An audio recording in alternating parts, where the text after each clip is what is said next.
Now, this is important. So I'm 25, right? I'm sitting here and I'm having to build a roster. I'm having to sit here and go out and do things I don't want to do.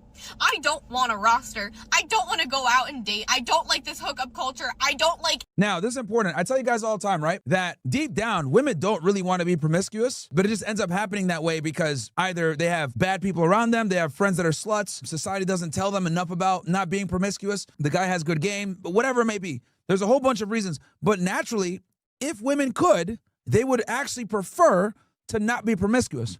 The problem is that a lot of them don't have the proper guidance. They don't have a strong father figure. They don't have a strong brother or a cousin to tell them this shit, and they end up doing dumb shit. And this is why, guys, for a very long time in human society, arranged marriages were a thing.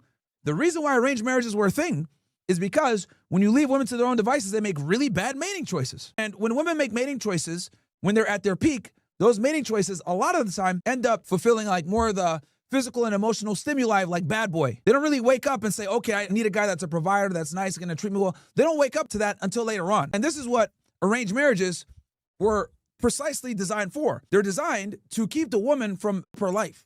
Because we know that if you leave women to their own devices, what do? They pick the bad boy, they pick the Chad, they pick the guy that has status, clout, whatever it may be, and they might not necessarily be a good provider. Now, the reason why the father and the brother were so important is because the male figure in the family understands that if they up and they don't get a partner for her that's going to be a provider, they're going to be left on the hook to support her.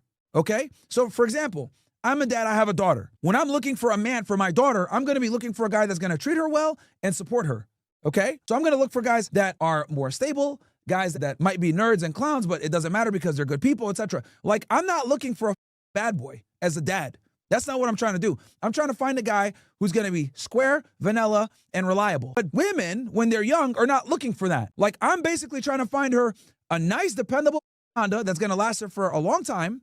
Meanwhile, she's trying to get a sports car, and she doesn't have the credit nor the money to get it. You understand where I'm going with this? That's the male's job, and this is why arranged marriages have been a thing for so long. Because women have a very bad habit of having a natural proclivity to give sexual access to men in their peak years that aren't necessarily going to be good providers long term. Does that make sense? This is why it's so important for a male counterpart in her family to come in and ensure that they're involved in the mating process. Because if you leave women to their own devices, they do stupid shit.